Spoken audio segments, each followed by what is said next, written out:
महाराज शंकर भगवान का श्रंभेश्वर महादेव का नाम लेकर 31 बेलपत्र जिस व्यक्ति को क्रोध आता है उस व्यक्ति का स्मरण कर कर आखा चावल मतलब सेगे चावल के साथ एक एक बेलपत्र 31 बेलपत्र कर कर शिव जी के शिवलिंग पर समर्पित करी जाती है मात्र 10वीं की तिथि के लिए। केवल 10वीं, चाहे उजाला की हो चाहे अंधेरे की। कौन से महादेव का नाम लेना है? श्रंभेश्वर महादेव शिव जी का। लोग कर्जा बढ़ गया है, 5 लाख 7 लाख 3 लाख 4 लाख 2 लाख, कोई भी थोड़ा सा भी कर्जा अगर मस्तक पर है, माथे पर है, तो शिव जी की श्यामली बारी नाम की जो कन्या है, बेटी है, उस बेटी का नाम लेकर लाल चंदन बीच वाली पत्ती पर लगाकर, लाल कलर का चंदन बीज वाली पत्ती पर लगाकर भगवान शंकर के ऊपर जहां भी तुम बैठे हो डंडी का मुख अपनी ओर करते हुए शिवलिंग पर समर्पित करो। उसी बेलपत्र को वापस उठा लें, एक रात्रि तक अपने घर पर रखें, दूसरे दिन प्रातः में पुनः उस बेलपत्र का विसर्जन करें। विसर्जन करते समय आपके ऊपर कितना कर्जा है, कितना कर्जा आपके ऊपर है, उसका स्मरण करते हुए शिव जी से विनय करते हुए और अपनी मेहनत को 4 गुना करो, अपने कार्य को बढ़ाओ। दुकान हो, नौकरी हो, सर्विस हो, बिजनेस हो या कोई भी कार्य कर रहे हो उसको लगनता से करना प्रारंभ करो। धीरे धीरे मेरा भोले बाबा आपका हाथ पकड़ेगा और कर्जे से मुक्त जरूर करेगा। महादेव को अगर एक शमी का पत्ता 10वीं के दिन समर्पित कर दिया जाता है तो जिंदगी में कभी बेभव और धन की कमी नहीं आती। एक पात्र में जल और दूध ले लीजिए, शुक्रवार का दिन। तो कहोगे गुरुजी ये कथा कहां से निकाल के लाए हो? तो विष्णु पुराण में से आप उसको स्मरण कर सकते हो। काय में से? विष्णु पुराण में से। एक पात्र में देसी गाय का दूध, जल उसमें रखकर, और आपके यहाँ अगर लड्डू गोपाल हो, यदि आपके घर में ठाकुर जी हो, लड्डू गोपाल हो, विष्णु जी का कोई स्वरूप हो, श्री हरि का कोई स्वरूप हो, तो उस पर शुक्रवार के दिन आप संध्या के समय पर दुर्वा डालकर उस दुर्वा से अगर लक्ष्मी जी के नामों का 108 बार उच्चारण कर कर घी का दिया लगाकर कैसर के चावल साथ में रखकर केवल उस जल का और दूध का मात्र छींटा देते हो तो उसके घर में कभी लक्ष्मी की कमी नहीं आ सकती, संपदा बढ़ती चली जाती है। 108 बार लक्ष्मी के नाम का मात्र उच्चारण कर लेने पर भगवान विष्णु के चरणारविंद पर, भगवान विष्णु के चरणों पर केवल उस दुर्वा का, जल का, दूध का सिंचन कर देने से भी लक्ष्मी की वृद्धि होती, लक्ष्मी देती, दुर्वा बढ़ती है। और दुर्वा का एक बहुत सुंदर गुण है महाराज, बहुत सुंदर गुण है दुर्वा का। जहां पर उसके भीतर गांठ आती है ना, वहां से 2 रास्ते बना देती है। बोलो बनाती कि नहीं बनाती? कभी दुर्वा देखी होगी आपने? जहां गांठ आई वहां 2 रास्ते बनाएगी, फिर गांठ आई फिर 2 रास्ते बनाएगी, फिर गांठ आई फिर 2 रास्ते बनाएगी। दुर्वा का क्रम ऐसा है कि हम भगवान को दुर्वा क्यों देते हैं, उसका कारण यह है कि मान लो हे परमात्मा, हे शंभु, हे गणेश, हे प्रभु नारायण, अगर मान लो मेरा एक रास्ता चलते चलते गांठ पड़ जाए, एक रास्ता मेरा बंद हो जाए, तो वहां से मेरे दूसरे रास्ते खोल देना। इसलिए दुर्वा भगवान को समर्पित करी जाती है। दुर्वा को समर्पित करने का क्रम ही यही है कि मेरे मार्ग खुल जाए, मेरी राह खुल जाए, मेरा मार्ग चारों तरफ खुलता चले। दुर्वा नीचे की ओर चलते चलते मार्ग खोलती चली जाती है। अमृत है ये, इसलिए नष्ट नहीं होती। तोड़ के रख लेना, प्रैक्टिकल करके जरूर देखना, सीवर वाला महाराज कहीं झूठ तो नहीं बोल रही है। तोड़ कर रखो दुर्वा को, बोरी में भर कर रखो। 4 साल 6 महीने 8 महीने बाद सूख जाए, बेकार हो जाए, उसके बाद भी उसको खेत में, बगीचे में कहीं ले जाकर पटक देना, 8-15 दिन पानी देना, देखो फिर वापस वही हरी की हरी होना, वही कहीं ना कहीं से स्फुटित होते फिर आगे बढ़ना चालू कर देगी। उसका तत्व है अमृत, वो अमर है, मरती नहीं। पीपल देव का भी देव है महादेव, इसलिए नाम पड़ गया पिपलेश्वर महादेव। बड़ के वृक्ष का भी देव है महादेव, तो बटकेश्वर महादेव। ऐसा कौन सा देव है जो शंकर की शरणागति में नहीं है? ऐसा कौन देव, ऐसा कौन पशु, ऐसा कौन सा पक्षी, ऐसा कौन सा जानवर, ऐसा कौन सा जीव जो शंकर की शरणागति में नहीं है? के देवता नहीं वो पशुपति नाथ हैं, शंकर केवल मनुष्य के देवता नहीं वो विश्वनाथ हैं, शंकर केवल पक्षियों के देवता नहीं वो सर्वेश्वर नाथ हैं, शंकर भगवान जीव और जंतु के भी देवता हैं, शंकर भगवान एक बकरी एक बकरा का भी देव है, उसका नाम वर्तरेश्वर महादेव है।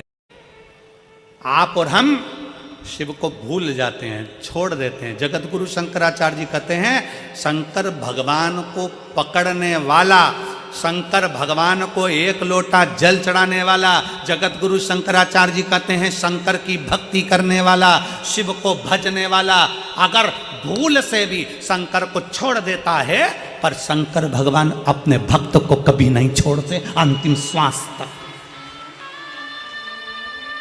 शिव नहीं छोड़ते अंतिम श्वास तक, शंकर नहीं छोड़ते आखिरी श्वास तक। शंकर को बड़ा भजता था। अब रवा भगत शिव को भजने वाला शंकर भगवान की पवित्र भूमि उज्जैनी में महाकाल बाबा का दर्शन करने जाता था। हर महीने का उसका नियम था कि बाबा महाकाल का दर्शन करने जाता। अब महाकाल का दर्शन करने जाता, कभी तो उसको डाकू लूट लेते, कभी उसका पूरा धन छुड़ा लेते। रवा भगत शिव जी का नाम लेते हुए महाकाल महाकाल जय श्री महाकाल जय श्री महाकाल जय श्री महाकाल बोलता बोलता चले जाता।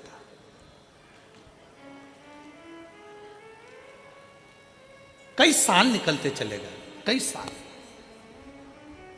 उज्जैनी जाए, अवंतिका जाए, छिपरा नहाए, महाकाल का जल चढ़ाए और महाकाल का दर्शन करे। अब तो महाकाल मंदिर में प्रवेश ज़्यादा नहीं होता, पर पूर्व की कथा है जब तो महाकाल मंदिर में महाकालेश्वर और भक्त, इसके सिवा कौन जाते, लोग जल चढ़ाते और अपने घर चले जाते। अभी अभी छिपरा तो महाकाल मंदिर से दूर हो गई, पर छिपरा महारानी महाकाल मंदिर की दीवार और छिपरा महारानी का बहना एक साथ था, इतनी नजदीक से बहती थी। रवा भगत महाकाल बाबा को जल चढ़ाए, छिपरा जी का जल भरे और महाकाल राजा को चढ़ा दे और चल दे। कई साल निकल गए, कई साल।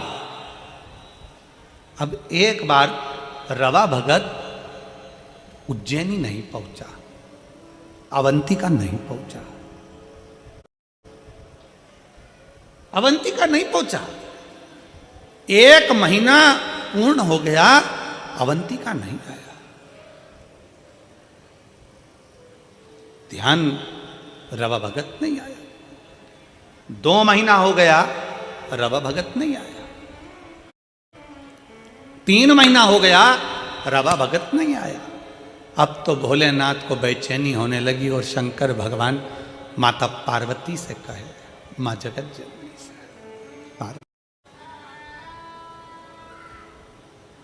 उज्जैन कौन कौन गया है? सब गए हो?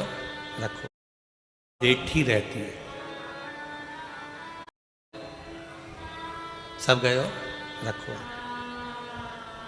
शंकर जी के मंदिर में पार्वती जी हमेशा बैठी रहती है। पार्वती जी बैठी नहीं है, खड़ी हुई है। करें दर्शन आप लोगों ने? जम के तो बोलो, करें ना? पार्वती जी खड़ी। शिव बोले रवा भगत के लिए, पार्वती हर महीने मेरा भगत आता था, रवा भगत आ नहीं रहा। लगता है कहीं डाकुओं ने उसको कुछ त्राण दे दिया हो, तुम जाओ देखो क्या। पार्वती जी दौड़कर रवा भगत के यहाँ पहुंची और रवा भगत के यहाँ बूढ़ी का रूप रखकर उन्होंने क्या देखा कि रवा भगत के यहाँ तो खाने के भी लाले पड़ रहा है, खाने के लाले। क्यों? रहा नहीं गया। हाथ जोड़कर माता पार्वती जी ने रवा भगत से कहा, भगत जी, ओ भगत जी, पूरे नगरी में कोई दयालु दयार नहीं है, पूरी नगरी में कोई दानी नहीं है, मुझे भूख लगी है, तुम्हारे यहाँ रख लोगे? मेरा कोई है नहीं, मुझ बूढ़ी को तुम कृपा कर दीजिए, अपने रख लीजिए। रवा भगत ने कहा, माता जी आप मेरे यहाँ रहो, मना नहीं है, पर दिक्कत केवल इतनी सी है, मैं थोड़ा सा भी जोड़ कर रखता हूँ, डाकू आक्रमण करते हैं और मेरा पूरा गांव छोड़कर मेरे घर में आक्रमण कर कर मेरा खाने तक का अनाज ले जाते हैं। मेरी पत्नी भी भूखी, मैं भी भूखा, मेरे बच्चे भूखे। तुम क्या करोगे? क्या खाओगी तुम? क्या खाओगे? पार्वती जी ने कहा मुझे यहां रहने दो, मुझे भी तो देखना है कि क्या हो रहा है। डाकुओं की टोली आई, रावा भगत के यहां से सब लेकर चले, अन्न का दाना नहीं। थोड़े दिन होता फिर डाकुओं की टोली आती, रावा भगत के यहां से फिर लेकर चले। पार्वती जी ने डाकुओं को देखा और पूछा कि भाई इनको कम से कम खाने का तो छोड़ कर जाओ, खाने का तो छोड़ो। डाकू चिल्लाकर बोले ये वो भक्त है जो हर महीना महाकाल जाता है, ये वो भक्त है जो हर महीना महाकाल जाता है। हमें देखना है कि महाकाल कब आकर इसको खिलाता है, कब आकर इसको खिलाता है। राई कहा अब तुम भी देखो कि महाकाल कब आकर खिलाता है। डमरू बजाता बजाता एक जोगीड़ा डमरू की नाद करते करते बजाता बजाता आ गया। पार्वती मुस्कुराकर बाहर निकलकर उस डमरू बजाने वाले जोगीड़ा का स्वागत करी। मेरे नाथ आ गए। जो आए डाकू आए, सामान उठाए, वही सामान 4 गुना फिर बढ़ता जा। डाकू बाहर निकले, फिर सामान बढ़ता चले जा। डाकू फिर लेकर सामान निकले, फिर बढ़ता चले जा। बाहर इतना सामान इकट्ठा हो गया कि डाकू उठाने वाले कम पड़ गए, पर सामान कम ना हुआ। आखिरी में डाकुओं ने चरण पकड़ लिए कि महाकाल आकर खिलाकर भी जाता है, महाकाल आता है खिलाकर भी जाता है। अकाल मृत्यु वो मरे जो काम करे चंडाल का, काल उसका क्या बिगाड़े जो भक्त हो महाकाल का। मेरा महाकाल जो नियम बनाता है कि मैं कुबेरेश्वर धाम आऊंगा, मैं उज्जैनी जाऊंगा, मैं काशी विश्वनाथ दर्शन करने के लिए जाऊंगा, मैं महाकाल के दरवाजे पर जाऊंगा, जो नियम बनाता है 1-2 महीना, 4 महीना, 6 महीना, 5 महीना नियम तुम बनाते हो, बाकी के नियम मेरा महादेव निभाता है। अभी कथा में कहा था अगर 6 महीना 1 साल बाद भूल भी जाए, पर शंकर नहीं भूलते, शंकर तो उसको पकड़कर रखते हैं। बड़ी सुंदर सा बात आती है। हम फिर निवेदन करेंगे कि जिसके शरीर में अगर कोई बहुत बड़ा रोग आ जाता है, कोई बहुत बड़ी बीमारी अगर शरीर में लग जाती है, कोई रोग लग गया, कोई बीमारी लग गई, कोई बहुत बड़ा रोग आ गया, बीमारी आ गई, डॉक्टर को दिखाओ, जांच भी कराओ, हॉस्पिटल भी जाओ और अच्छे से अच्छे डॉक्टर को दिखाओ। पर साथ में एक काम और करो, जब बहुत बड़ी बीमारी लग गई, उसका कोई हल नहीं निकल रहा, कोई रिजल्ट नहीं आ रहा, डॉक्टर की दवाई भी चल रही है, जांचें भी चल रही है, तो साथ में एक बेलपत्र लो, बीच वाली पत्ती पर एक चावल का दाना रखो, बीच वाली पत्ती, एक दुर्वा, दुर्वा जानते हो ना, दूब, हरी दूब, एक दुर्वा और एक पीला कनेर का फूल, ये साथ में रखकर नंदी के पास बैठकर त्र्यंबक मंत्र का जाप करो। और अगर मालूम पड़े कि त्र्यंबक मंत्र नहीं आता है तो पंचाक्षर मंत्र का जाप करो, नमः शिवाय। षडाक्षर मंत्र का जाप करो, ओम नमः शिवाय। और वो भी नहीं ले सकते तो नंदी के पास बैठकर श्री शिवाय नमस्तुभ्यम बोलकर अपने मन का भाव कहकर, बाबा बहुत रोग से ग्रसित हूं, मेरे महाकाल राजा, मेरे बाबा केदारनाथ, मेरे बाबा अमरनाथ, हे मेरे बाबा कृष्णेश्वर नाथ, कृपा करिए, रोग से मुक्त करो। बाबा से प्रार्थना कर कर जो चावल, बेलपत्र, दुर्वा, कनेर का पुष्प है वो शिव जी के ऊपर समर्पित कर दो। और 1 लोटा जल, जिस ओर जल बहता है उत्तर की ओर, उससे विपरीत में खड़े हो दक्षिण की ओर, दक्षिण की ओर खड़े होकर उत्तर की ओर मुख कर जल चढ़ाना प्रारंभ करो, धीरे धीरे उसी बेलपत्र के ऊपर। जल पूरा चढ़ जाए, उसमें से दुर्वा, बेलपत्र औषधि के रूप में बाबा से मांग कर लाओ।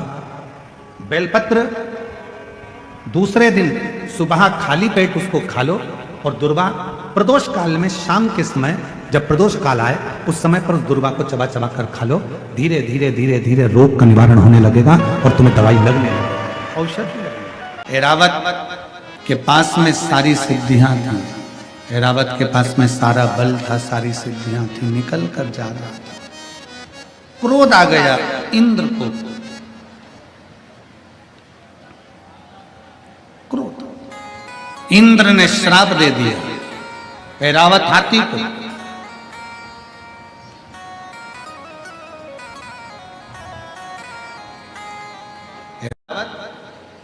तेरे पास में जितना वैभव है, तेरे पास में जितनी सिद्धियां हैं, सारी सिद्धियां और वैभव तेरा समाप्त हो जाए, तू मृत्यु लोक में चला जा।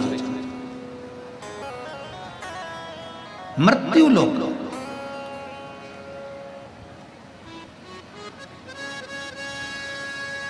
ऐरावत मृत्यु लोक में आया, सारी सिद्धियों के बीच ब्रह्मलोक ब्रह्मा जी का, वैकुंठ लोक भगवान विष्णु का, मृत्यु लोक किसका है? जम के बोलो जरा, मेरे देव अधिदेव महादेव। अब उसमें क्या सोचना? कई लोग हमसे कहते हैं गुरुजी कि पहले सतयुग कितना अच्छा था, त्रेता युग कितना अच्छा था, द्वापर युग, साउंड सेट करो, द्वापर युग कितना अच्छा था, और अब ये कलयुग। हम कहते हैं इसके बराबर कोई युग है क्या? इसके बराबर कोई युग है? पहले यज्ञ करना पड़ता था, अनुष्ठान करना पड़ता था, दान पुण्य करना पड़ता था। कलयुग में तो कलयुग केवल नाम, केवल नाम जपिए। और कितनी विद्वत्ता मेरे तुलसी बाबा में होगी, कितनी विद्वत्ता मेरे तुलसी बाबा में है कि मेरे दादा तुलसी बाबा कहते हैं कलयुग केवल नाम आधारा। उन्होंने ये नहीं लिखा कि कलयुग केवल राम आधारा, क्योंकि उस पर भी विवाद खड़ा हो जाता। आज के लोग जरा जरा सी बात में विवाद खड़ा कर देते हैं।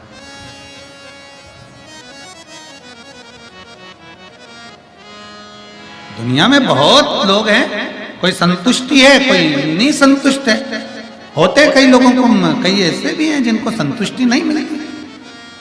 तुलसी बाबा ने अपनी सुंदर रामचरितमानस के अंतर्गत लिख दिया कलयुग केवल, जम के बोलो जरा, कलयुग केवल नाम धारा। राम नहीं लिखा, क्योंकि उनको मालूम था कलयुग आएगा, सारे अलग अलग पंथ में बढ़ जाएंगे। कोई शंकर को भजेगा, कोई राम को भजेगा, कोई कृष्ण को भजेगा, कोई दुर्गा को भजेगा, कोई दत्त को भजेगा, कोई किसी को भजेगा, कोई किसी को भजेगा। इसलिए तुलसी बाबा ने लिख दिया, मेरे तुलसी बाबा लिख देते हैं कि कलयुग केवल नाम आधारा। तुम्हारी मर्जी पड़े उसको भजो, पर भजो तो उसी से पार उतर जाओ। तुम्हारा मन पड़े उसकी भक्ति करो, तुम्हारा मन पड़े वो भजो। तुलसी बाबा कहते हैं तुम्हारा दिल कर जाए वो भजना प्रारंभ कर दो, नाम जप करो, नाम जप।